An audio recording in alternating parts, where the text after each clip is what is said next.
의자의 배신. 이 책은 진화의학이라는 아직 많이 알려지지 않은 분야의 책입니다. 일전에 소개했던 진화의 배신은 주로 내과 계통의 문제를 조명하는 데 비해 이 책은 내과는 물론 외과와 호흡기계까지도 체계적으로 다루고 있습니다. 특히 제목에 나오는 의자라는 주제에 국한되지 않고 다양한 내용을 다루고 있습니다. 그럼 의자의 배신을 본격적으로 알아보도록 할까요? 인상적인 시작은 의자의 숫자입니다. 현재 지구상에는 인간보다도 의자가 많다는 것입니다. 자기가 살고 있는 집 안에만 보더라도 의자가 참 많습니다. 식탁에 앉는 의자와 거실에 소파, 그리고 책상 앞에 의자가 있습니다. 또한 학교나 직장에 가도 의자가 있으며 식당에 가거나 영화관에 가도 의자가 있습니다. 정말로 인간의 수보다 의자가 많을지도 모를 일이라는 것입니다. 처음에 의자는 권력의 상징이었다고 저자는 말합니다. 왕관을 쓴 권력자만이 의자에 앉을 수 있었던 것이라고 말입니다. 그런 귀한 의자가 산업화 시대를 거치며 대중화가 되었고 이제는 누구나 의자에 앉아서 자신의 시간을 보내는 세상이 되었습니다. 진화의 배신에도 나왔지만 인간의 유전자는 수렵 채집 생활 기간이 수백만 년이나 되는 만큼 움직이면서 생활하는 것에 최적화되어 있었을 것입니다. 인류는 농경을 시작하고도 신체 활동이 그다지 줄어들지는 않았다고 합니다. 노동의 강도가 결코 약하지 않았기 때문입니다. 정작 문제는 산업혁명 이후부터라고 보아야 한답니다. 사람들이 힘든 노동 대신 상대적으로 쉬워 보이는 공장으로 몰렸기 때문입니다. 하지만 실내로 장소만 바뀐 것일 뿐 노동 환경은 오히려 악화되었습니다. 움직임을 최소화하고 단순 동작의 반복은 인체에 무리한 상황을 주기 시작한 것입니다. 거기다 기계 작업 도중 손가락이나 팔다리가 잘려나갈 위험도가 높아진 것입니다. 현대인의 노동은 상당 부분 공장에서 오피스로 옮겨와 위험도는 다소 개선되었으나 움직이지 않고 한 자리에서 장시간 동안의 작업 시간은 오히려 더 증가한 것입니다.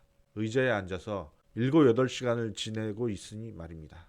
게다가 출퇴근 시간에도 버스나 전철 의자에 가만히 앉아 있고 집에 가서도 잠들기 전까지 대부분의 시간을 앉아서 보내고 있죠.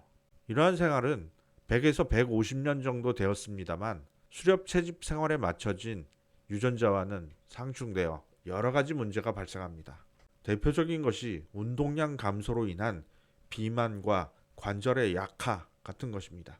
저자는 이 책을 통해 비만을 유도하는 먹거리를 알아보고 선사시대와 현대를 넘나들면서 인류의 삶에 있어 건강과 관련된 다양한 부분을 다룹니다.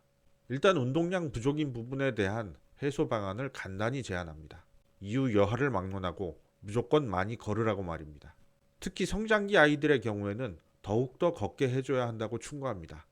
적당한 일사량의 도움으로 구루구루병은 물론 근시까지도 줄여준답니다. 부모로서 귀담아 들을 부분으로 생각합니다.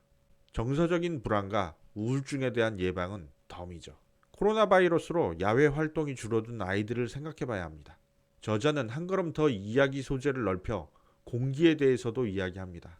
화석연료를 많이 태워 대기 중에 이산화탄소가 많아지는 건 다 아는 이야기입니다. 그러나 이산화탄소 농도가 높아져 식물도 불필요하게 살찌고 있다는 건 잘 모르고 있죠. 식물이 살찌고 그 식물을 먹는 동물까지도 살이 찌고 있으니 사람도 당연히 살찌는 것입니다.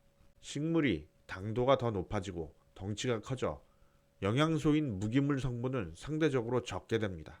그러니 그걸 섭취하는 인간도 영양 성분은 적게 섭취하고 당분만 잔뜩 섭취한다는 것이 됩니다.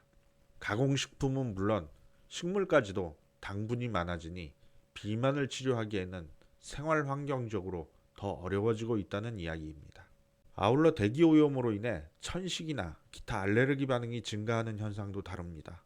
향후 인간의 건강을 지속적으로 위협하는 환경이 지속될 것이므로 인간은 그에 대한 대비가 더 필요하다는 것입니다.